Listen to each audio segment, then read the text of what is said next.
Hello, everyone. My name is Pierre, and I'm the training coordinator for the ChildBright Network.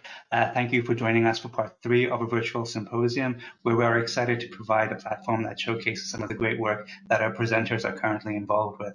If you are unable to join us for parts 1 and 2, feel free to visit ChildBright's YouTube channel, where recordings of each of these presentations are currently available.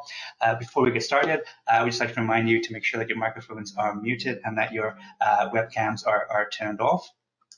Just to allow for the presentations to run a bit smoothly on the bandwidth limitations that we do have.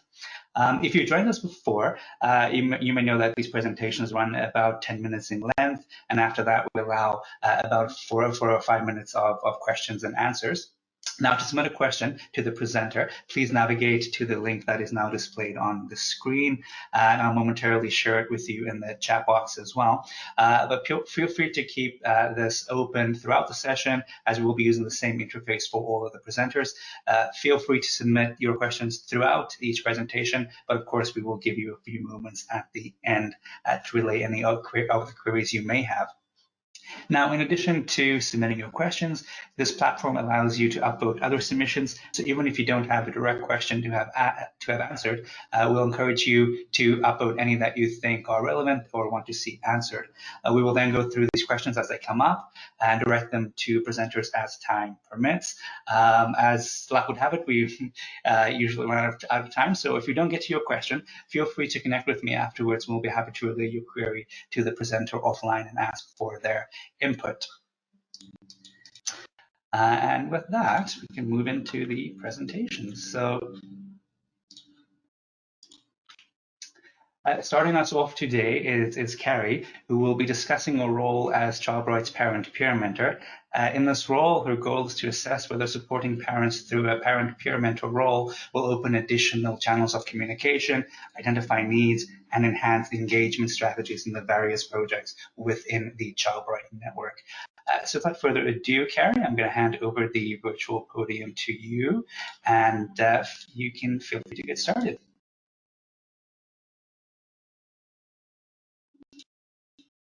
Great. Thank you very much, Pierre. So welcome, everybody. My name is Carrie, and I'm going to be working through a bit of information. We're about 2 years into a 3-year study about supporting parent partners through a parent-peer mentor. And you can see there is the research team. So I really would like to thank Annette and Keiko and Frank and Corinne for bringing me on board, because they're the ones who sort of started this whole project, and I've come on to talk to the parents. So let's just get started. So the goals of the study were to support parents in their roles in research, to learn about the experiences of parents within the network and within their projects, direct parents to other involvement opportunities, both within the network, within other projects, and to inform and guide. I think that going into this project, it was thought that parents would need a lot of inform and guide. And as the project has gone on, we found that there are many advantages and outcomes that have come from the project. So some of it is we get direct feedback from parents to make changes, and some of those changes we can make pretty quick. There is a more immediate understanding of parents' engagement, what works and what doesn't. So those are some of the things that we have been, that we sort of brought in and are working on, as well as those. So in terms of participation, we had 52 parent partners involved in the network when I started out. 2 were removed because of invalid emails, so we were unable to contact them. So 50 parents were contacted by the parent mentor, and 25 of those parents agreed to meet. So we've had a 50% engagement, and quite a few of those parents I have connected with on more than one occasion. So yes, there's been quite a few conversations going on, which has been lovely. The methods of gathering data. So the parent mentor always approached, so I always approached parents over email.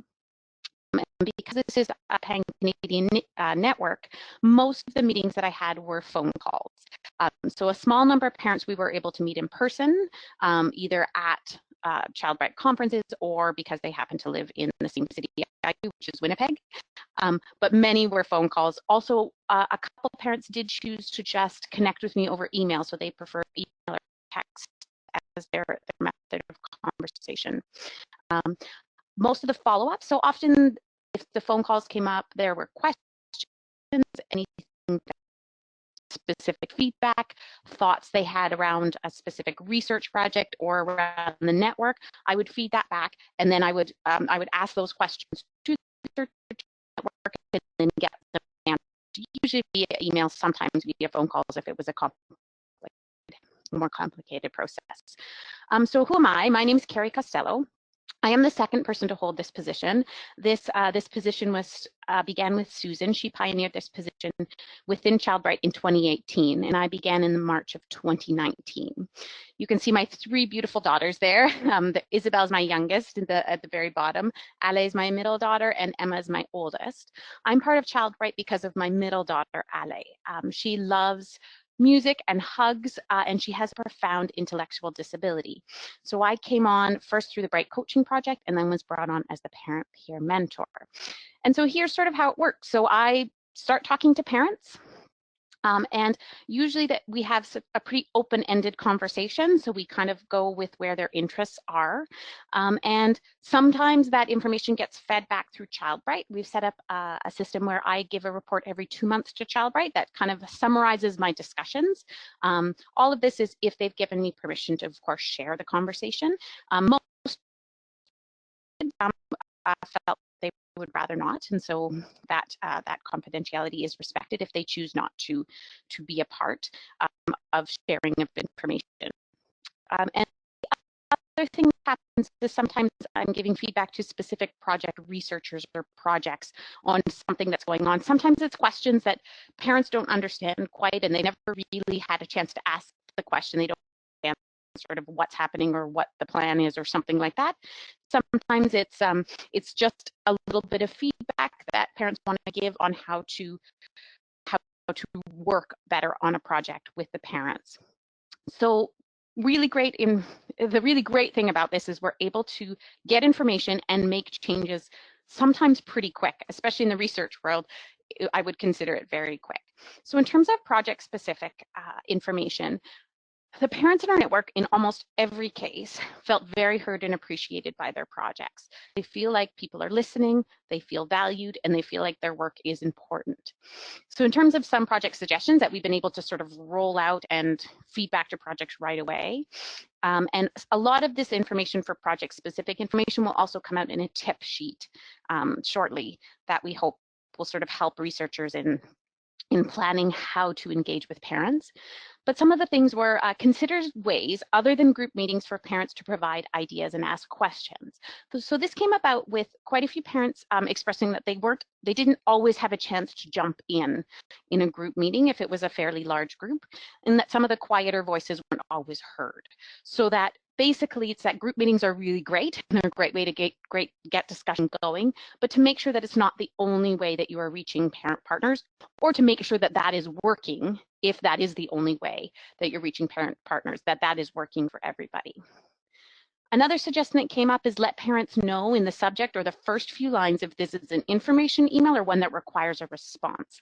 And that came up just because parents, they are very busy, and so sometimes knowing ahead of time whether this is something they need to sit down and respond to, or if this is just an information, just allows them to plan a little bit better when they're going to do that email, or how they're going to, what they need to do in response. Another one is keep parents in the loop even when not much is happening.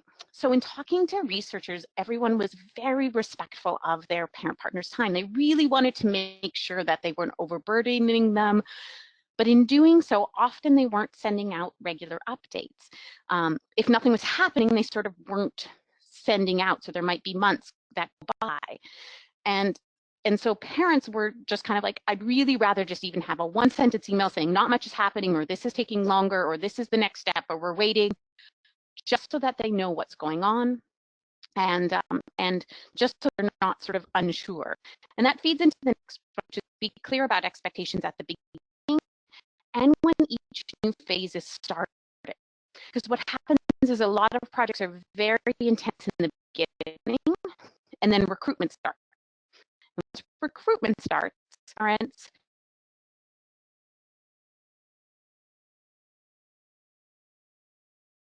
have once parents, there's not a lot they can do, and they feel like they should be doing something, or they missed something, or perhaps they should be doing more. So they really, so really just connecting with them at the beginning of that recruitment stage, saying, hey, this is the recruitment stage, this is sort of what we expect you to do, really helps parents know exactly what their role is in this time and not be worried that they should have been doing something that they didn't, that they missed somehow. So a couple of network specific things that have come up. So the first thing is parents involved in this network are pretty amazing, and in most cases feel invited to share thoughts and ideas freely. And we do that through our various committees and through various things that are happening in the network. But some of the suggestions fed back into the network in these reports every 2 months were that have been changed. Our survey content has been changed to make certain questions relevant to parent partners. So there was one survey went out that some people weren't exactly sure how to answer it. That was modified.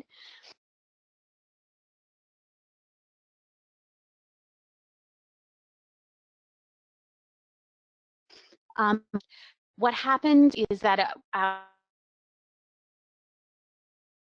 the timing of the surveys have changed. At one point, network requests were all coming at the same time. So there was a bit of a feeling of being overwhelmed at one time of the year. So the timing of those surveys have changed to kind of spread them out. The compensation guidelines were to reflect network requests for parent time.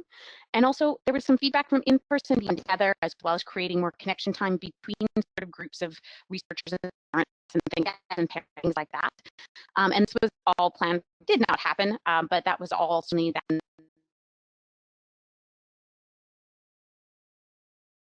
stages that was all taken into account. So our network is pretty amazing in it to continue to support to both project researchers and the network. And that's really important that parents feel like they can do that and they feel like those ideas are valued. In one project in particular, the actual project supported a parent-led initiative where they created resources for people who weren't eligible for the study, because it was a very specific study, and the parents felt very strongly that they really wanted something to give them when they were walking out the door. And the network and that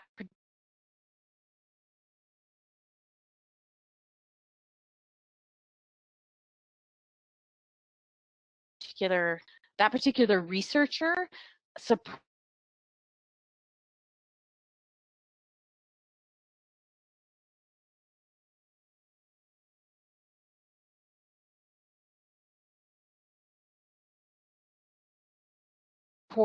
them in doing that, and that's a pretty apparent idea.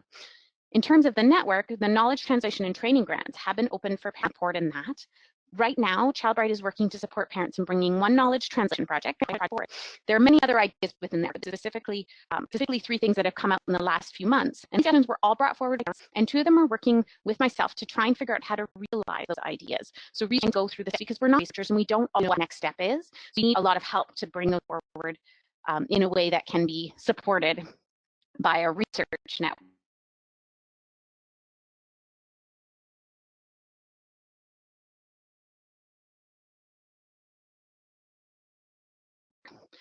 So why a parent mentor? Well, the tip sheet for researchers will be coming out shortly, but also there's just some ongoing feedback and suggestions. And in terms of projects that can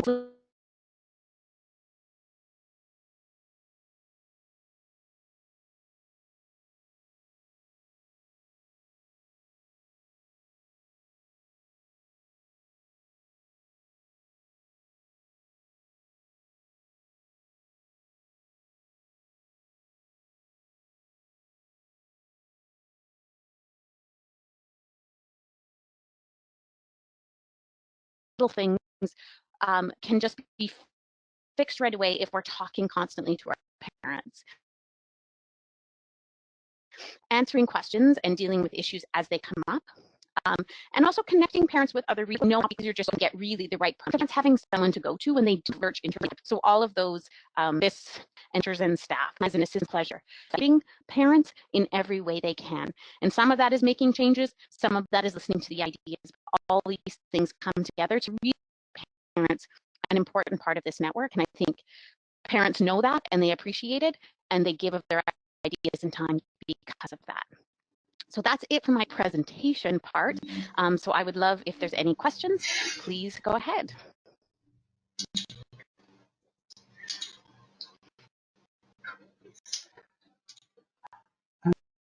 Carrie, thank you so much for sharing the role you play and the impacts that it is having on the network project. Apologies, it seemed like we had a bit of connection issues partway through your presentation, so some aspects might not have been portrayed too clearly, so there might be some questions about that. But if you want to navigate to that link I had previously posted, or the link that's currently listed on your screen, feel free to input some questions there. I guess I can get us started, Carrie. So I have for you was that through your interactions with child rights parents and the patient partners, have they indicated an interest to be involved in the middle of a research project where it's primarily focused on data collection and analysis? And if not, do you have any thoughts on how parents could perhaps be more engaged at this phase of a research project?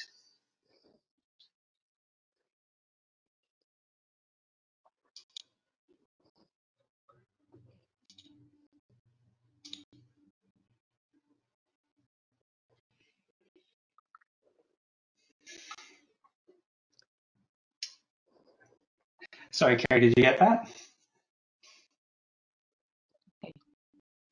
No, I did not. Sorry, what was that? So